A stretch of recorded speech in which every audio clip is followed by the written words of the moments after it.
Hello दोस्तों, बात करते हैं उत्तराखंड के यूकेपीएससी हो, यूके त्रिपल हो, अन्य जितनी भी भर्तियां हैं। आरक्षण लागू का पूरा रोस्टर आप बताने वाला हूं, चाहे एससी एसटी ओबीसी हो। 10% आरक्षण लागू हो चुका नया, तो उस पर भी हम बात करेंगे। सारा डिटेल में आपको बताने वाला हूं। अगर आपके 100 पद होंगे तो उसके हिसाब से कहां पर कितना कितना आरक्षण, किसको कितने पद मिलेंगे, उसका डिवीजन करने वाले हैं आज की इस वीडियो में। तो दोस्तों, उत्तराखंड के राज्यपाल गुरमीत सिंह ने 10% आरक्षण को लेकर सरकारी भर्तियों में अब इसका बिल पास करते हुए अपनी फाइनल मुहर दे दी है। तो आप सभी भर्तियों में 10% जो क्षेत्रीय आरक्षण है वो मिल जाएगा। किस तरह का डिवाइड रहने वाला है, यूपीएससी हो, यूके त्रिपल हो, सभी भर्तियों में अब लागू हो जाएगा। 6 माह से जो है परीक्षण कर रहा था उत्तराखंड राजभवन, तो फाइनली अंतिम मुहर लग चुकी है। बताया गया कि अगर मान लो 100 पद हैं आपके पास, तो उन 100 पदों में जो है यहाँ पर 5 पद जो है आंदोलनकारियों के लिए आरक्षित। तो बताया गया कि यदि विभाग में 100 पद की भर्ती हो रही है तो उनमें जो है मूल आरक्षण के तहत एससी के 19, एसटी के 4, ओबीसी के 14 और आर्थिक रूप से कमजोर वर्ग के लिए 10 ठीक है आरक्षित हो जाएंगे। इसके बाद शेष बचे हुए 53 पदों की भर्ती 37 आरक्षण लागू होगा, यानी कि 53 के जो है 30% पद महिलाओं के लिए, 5 भूतपूर्व सैनिकों के लिए, 2% स्वतंत्रता संग्राम सेनानियों के लिए, 4% जो है दिव्यांग के लिए, 5% खिलाड़ियों के लिए और 5% अनाथ बच्चे हैं उनके लिए, और 10% अब आपके आंदोलनकारियों के लिए लगने वाला है। देखिए, अब बहुत बड़ा यहाँ पर रोस्टर चेंज होने है। अब उत्तराखंड की सरकारी विभागों की जो नौकरियां हैं, और इस चीज को आप ध्यान से समझिएगा, पूरी डिटेल में आपको बता रहा हूँ यहाँ पे।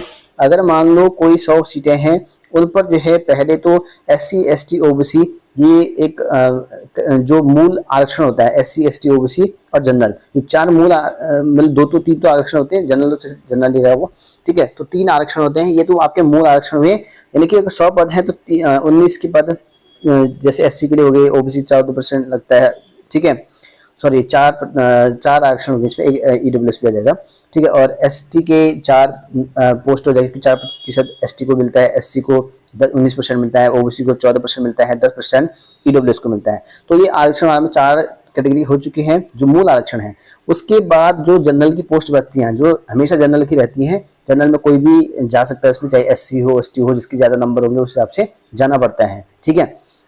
तो उन जनरल पदों पर 53 जो पद रहेंगे उन पर आरक्षण क्षैतिज आरक्षण लागू होगा, ठीक है। उन पदों पर ही क्षैतिज आरक्षण आपका लागू होता है, और उन 53 पदों पर 30% तो महिलाओं के पोस्ट हो जाएंगे आपकी।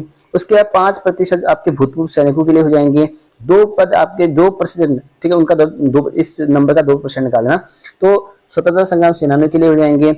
4% जो है इसी नंबर का दिव्यांग कैटेगरी के लिए हो जाएगा, 5% जो है खिलाड़ियों के लिए हो जाएगा, 5% अनाथों के लिए हो जाएगा, और 10% आपका यहाँ पर आंदोलनकारियों के लिए हो जाएगा। तो 53 का 10% निकालोगे तो लगभग 5 पद के करीबन हो रहा है, ठीक है। तो ये 5 पद आपके आंदोलनकारियों को अब मिलने वाले हैं। नया प्रतिशत आरक्षण लागू हो चुका है, क्योंकि क्षैतिज आरक्षण ऑलरेडी इतना ज्यादा है, तो एक्स्ट्रा और कर दिया गया है यहाँ पे। तो ये चीजें जो है अब आपको जनरल के कैंडिडेट को थोड़े से कम पोस्ट और देखने को मिलेंगे, ठीक है।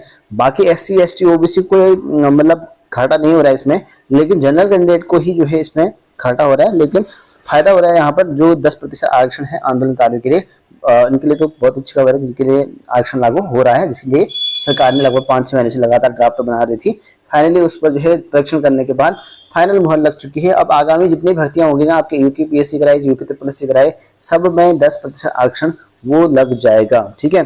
और दूसरी और तीसरी भर्तियों में जो है ये संख्या 6 भी हो सकती है, ठीक है। अगर मतलब ये भी कर रखा है इसमें कि 5 तो पद तो इनके हो जाएंगे 100 में से। अगर दूसरी या तीसरी भर्ती होंगी तो इनमें की संख्या जो है 6 भी हो सकती है, बताइए, क्योंकि लगभग आपका जो है 53 का 5% निकाल रहे हैं तो लगभग 50 मतलब 5 से ज्यादा हो रहे हैं यहाँ पे, ठीक है। तो अगर दूसरी तीसरी बार निकालेंगे भर्तियां तो हो सकता है कि 6 पद भी मिल जाए। तो इस हिसाब से जो है कैटेगरी वार डिवाइड किया जाएगा। अब नया आरक्षण है, तो ये एक नया आरक्षण लागू हो चुका है आपका।